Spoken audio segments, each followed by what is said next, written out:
welcome to episode 6 of the Michael Rothman podcast.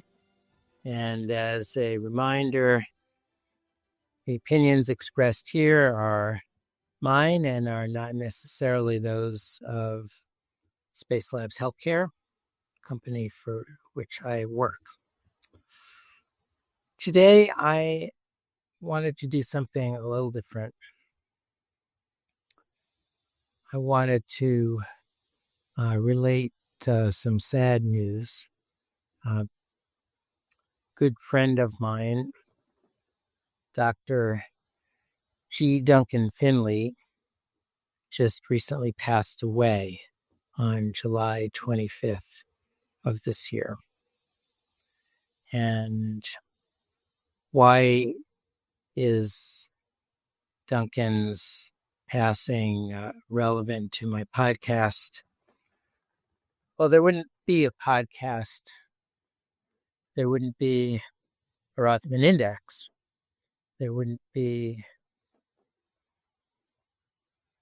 the last 20 years of my work if it hadn't been for Dr. Finlay. I think I talked in the beginning of the description of how the Rothman Index came to be about a special meeting that took place at Sarasota Memorial Hospital between Dr. Finlay and my brother, Stephen Rothman, and my sister-in-law, Barbara Rothman. My mother passed away in 2003. And as I've already described, my brother and I came to the realization that her death was avoidable.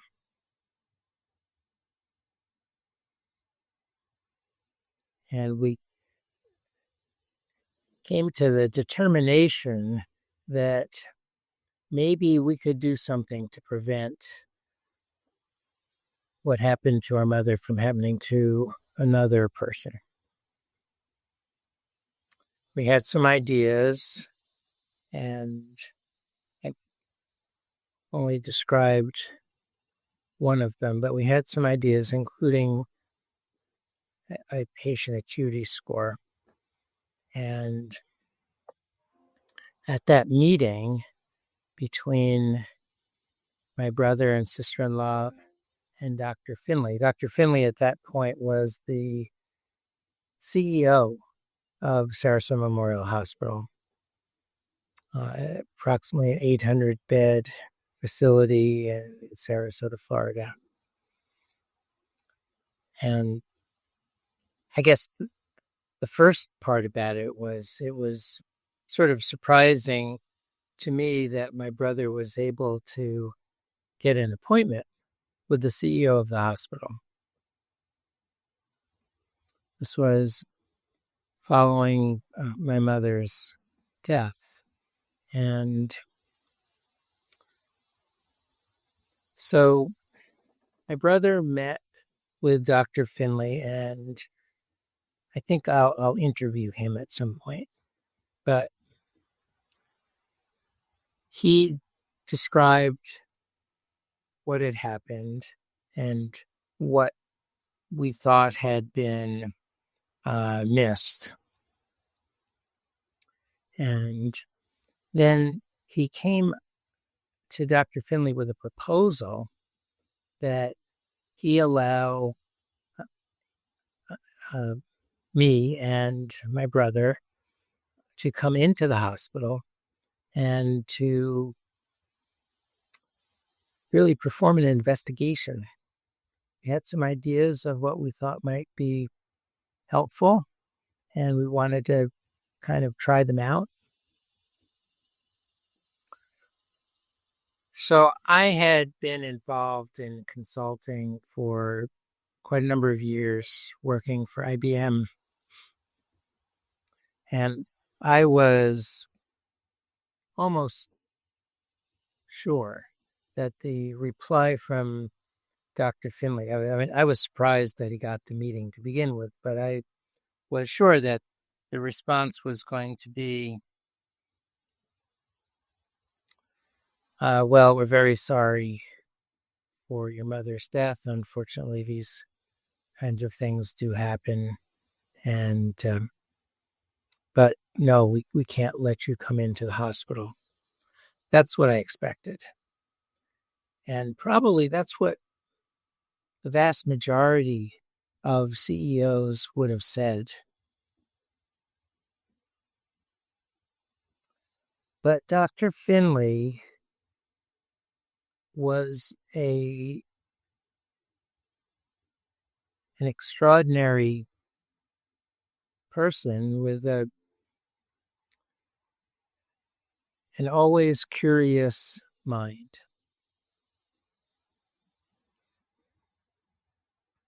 And so he agreed he said, okay, you can do it. He agreed to let my brother and I come into the hospital for several weeks and talk to a lot of the medical staff.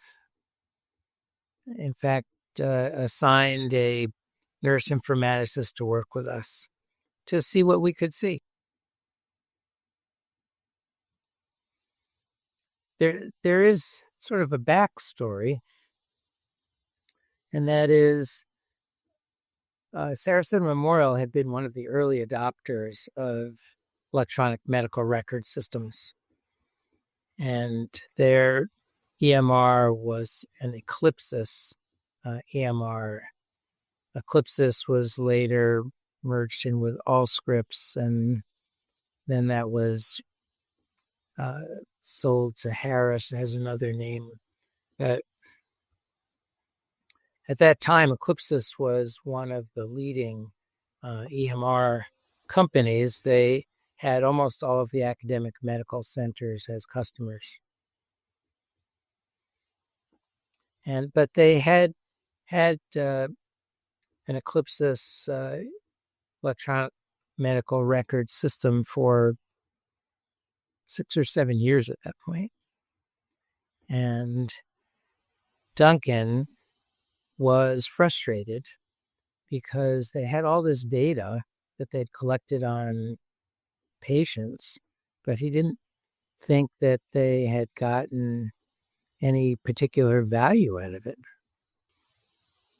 And so he saw this as an opportunity to take sort of an at-bat from some strange guys, neither of whom had a medical background, letting us come into the hospital and use hospital resources to see what we could come up with. So it is extraordinary that he let us come in, that he let us do the initial work. And he supported us. I said in one of the previous podcasts, he gave us an office in the executive suite. My brother had an RV at the time and allowed my brother to park in the executive parking lot and ran a wire out so that he had power. It was, and we got free meals in the cafeteria. But over the course of those 3 weeks, and I described this previously, we came up with something that sounded interesting. And when we presented to the C-suite at the end of 3 weeks, people were excited. And when we came back to Dr. Finlay a few months later with a proposal to do a real study, the initial work was based on data from 70 patients from a cardiac step-down unit. But we wanted to do a real analysis with large amounts of data, and we proposed it, and the hospital funded it. At that point, we were working as part of my consulting company. And then after we went through that initial funding, Duncan helped us find funding from a local foundation and from the Sarasota Hospital Foundation. And he became he appreciated the work that we had done, that we had, in effect, allowed clinicians to see what was going on with their patients in a way that no one had been able to see before. Not too long after that, Duncan retired as CEO of the hospital. He had been chief medical officer, and before that, he was practicing as a pulmonologist for many years. He's a wonderful doctor, but he retired. And after a few months after retirement, we persuaded him to become CEO of a new company, which we had just formed, which was called Rothman Healthcare Research, and to lead us. Now, at that point, it was my brother and myself and a good friend of mine, George Almasi, who came from Watson Research at IBM. I worked for IBM for almost 20 years, or got to know George.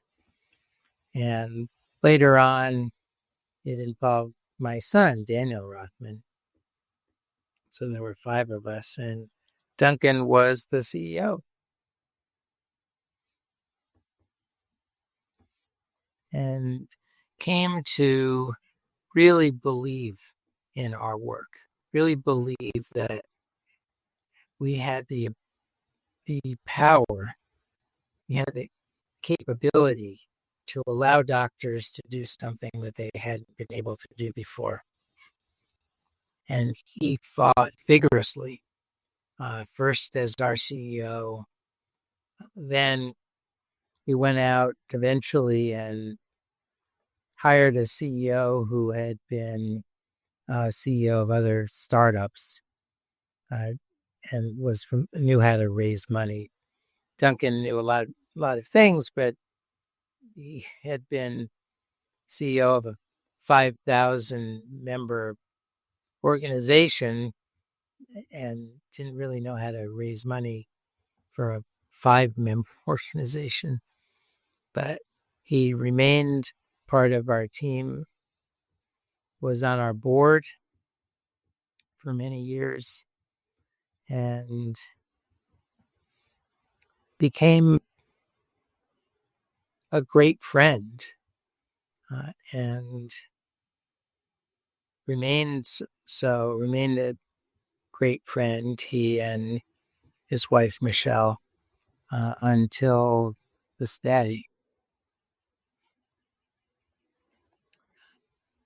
I sort of came to think of Duncan as my other uncle. When I came down to Sarasota to do work on our system, I would often stay with Duncan and Michelle at their house, and we just had a great time together. He was extraordinary in that he was interested in everything. Sure, there are many others that can talk about that, but he had the characteristic, the quality that you find only in a few people, and that is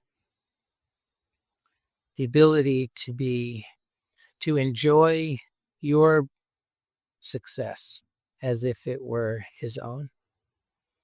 And so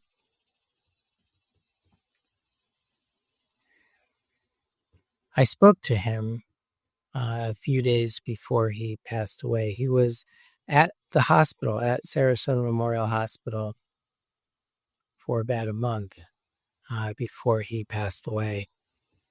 And I didn't realize that he was even in the hospital until about a week before he died. But when I realized that, I called him and spoke to him.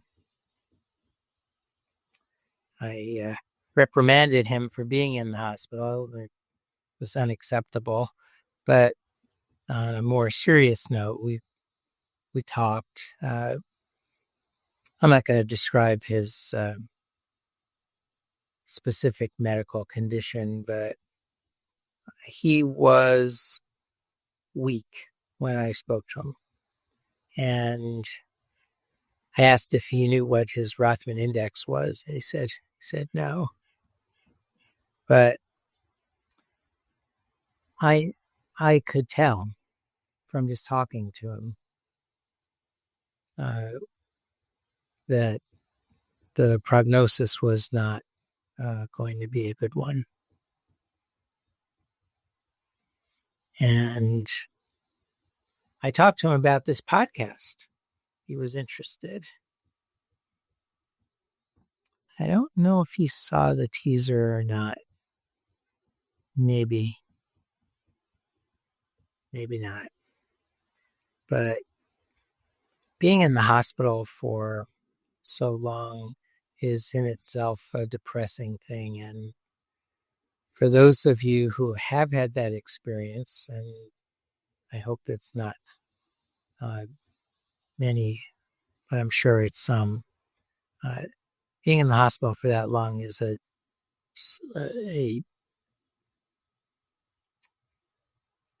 very depressing circumstance. It's just hard to go through. And when I spoke to him, I last spoke to him, he told me that. He told me that he was depressed, but he had a lot of people who loved him, including myself. Working with Dr. Finlay was so much fun, but strange. When we'd walk through the corridors of the hospital, it was a little frustrating because we couldn't go very far down a hallway before someone would come up to him, a nurse or a doctor, and hug him.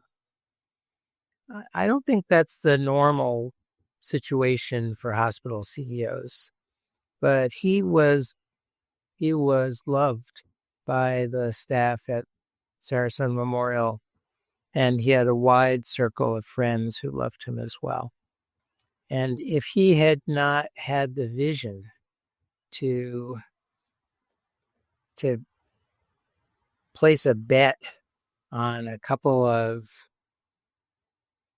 guys who were coming to him out of the blue pretty much with ideas that seemed strange, if he hadn't had the vision, we would have never started. So that's what I mean when I say there wouldn't have been Rothman Index, something which has been part of the last 20 years of my life. It's hard for me to realize that so much time has gone by. But he believed in it.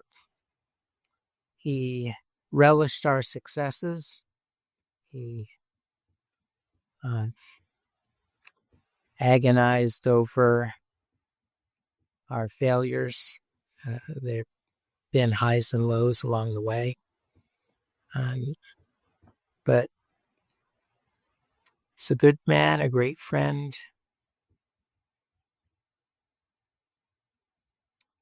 And I miss him today. I'll miss him for the rest of my life. Okay, well, that's not a very cheery or humorous episode, but there are people, individuals, that make a difference in the world. I believe that any act of goodness contributes to the benefit of the world, but there's some people that have an extraordinary impact on the world. And Dr. Duncan Finlay was one of them. Okay, well, next time I will continue with the story of the origin of the Rothman Index, and it'll be on a lighter note. And I thank you, listeners, and watchers, viewers, for hanging with me. I hope that what I have to say is something that strikes you. That's really my goal. I want to see if there's something that I can do